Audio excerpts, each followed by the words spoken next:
क्योंकि पार्लिमानी जमहूरी सिस्टम एक ऐसा डेमोक्रेटिक सिस्टम है कि इसमें जब तक आप अपोजिशन अगर गवर्नमेंट में है तो अपोजिशन का सिर्फ एहतराम नहीं आपने करना, उनको जो है वो आपने अपने बराबर वैल्यू देनी है। और अगर आप अपोजिशन में हैं तो आपने गवर्नमेंट को जो है वो आपने पूरा एहतराम या पूरी उनके साथ जो है वो आपने कोऑपरेशन करनी है।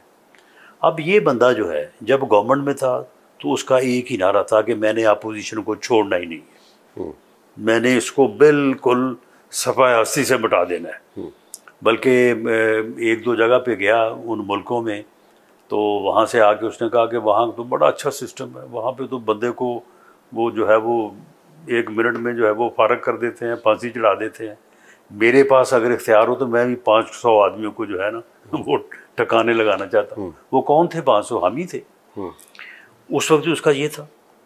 जब वो अपोजिशन में आया, पार्लियामेंट में बैठने से इनकार कर दिया, बाइकआउट करके वो गया, KPK में अपनी हुकूमत ख़त्म की, पंजाब में अपनी हुकूमत ख़त्म की, 9 मई किया। अब जो वो जो कहते हैं कि जी हमारे साथ बड़ी ज़्यादती हो रही है, हमारे साथ ये हो रहा है, हमारे साथ वो, भैया आपका सारा किया जा रहा है। किसने कहा था आपको कि आप पार्लियामेंट से जो है वो बाइकआउट करके दौड़ जाएं या पार्लियामेंट से आप रिज़ाइन कर जाएं? किसने कहा था कि आप अपनी गवर्नमेंट्स को जो है वो आप तोड़ें? जब आप हर मामले में इस किस्म का रवैया अपनाएंगे तो फिर उसके बाद फिर आपके साथ क्या होगा? यही कुछ होगा।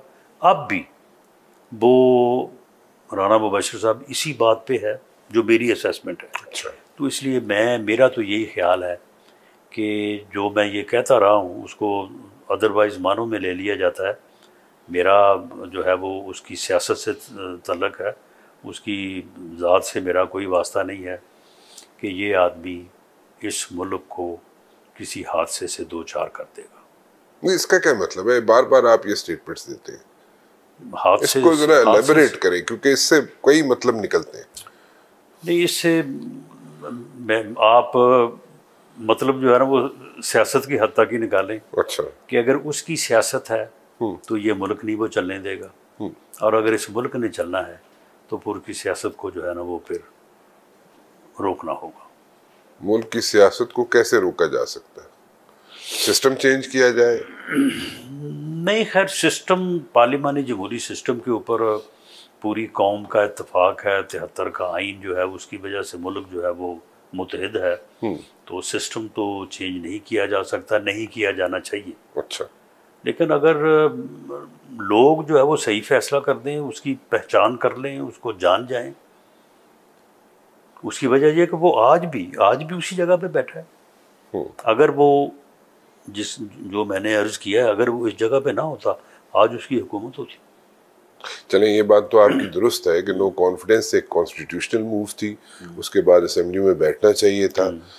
मोहतरमा बेनज़ीर भुट्टो साहिबा जो है वो 17 सीटों के साथ बैठी थी, बैठ के असेंबली में बैठी थी, उन्होंने चलाया काम, फिर उनकी हुकूमत भी आ गई। अच्छा, फिर आपने कहा जनाब के यहाँ पे हुकूमतें जो थी पंजाब की, KPK की, उन्हें नहीं तोड़नी चाहिए थी। दुरुस्त बात है, लेकिन फूक तुसी भी बड़ी दिती सी कि पंजाब की हुकूमत तोड़ के देख असी 90 दिन इलेक्शन करा देंगे, वो कोई नहीं हुए। भाई हमने तो देखें, मुखालफ सियासी जमात ने या मुखालफ सियासतदान ने तो फिर बात ऐसे ही करनी होती है। हमने तो ये कहना ही था ना। अच्छा, मतलब तुसी फूक दी और नहीं, फूक नहीं दी हमने। अपना देखें, मैंने 16 माह हर दिन इस आदमी ने कुछ ना कुछ किया। किसी दिन इसने प्रेस कॉन्फ्रेंस किया, किसी दिन एहतजाज किया, किसी दिन, यानी इस एक दिन जो है ना ये इसने ना सुकून लिया है ना लेने दिया है। और मैं हर दिन इससे मुतल्लक जो है, आप समझ लें कि मैंने जो है ना इसे एक मजमून की तरह पढ़ा है।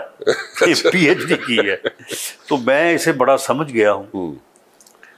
और मैं इसी बुनियाद पे कह रहा हूँ कि उसने किसी कंप्रोमाइज़ या किसी मामला फहमी पे आना नहीं है। और ये आपकी इतला है कि ऑब्जर्वेशन? नहीं, मेरी ऑब्जर्वेशन है। अच्छा। और अल्लाह करे मेरी ऑब्जर्वेशन गलत हो, मैं तो अपनी ऑब्जर्वेशन पे बजिद नहीं हूँ। लेकिन आप देख लें, अगर ये ऐसा ना होता तो पीपल्स पार्टी हमसे पहले तो उसके पास गई थी कि जी बनाओ हुकूमत, असी तुहाडे नाल।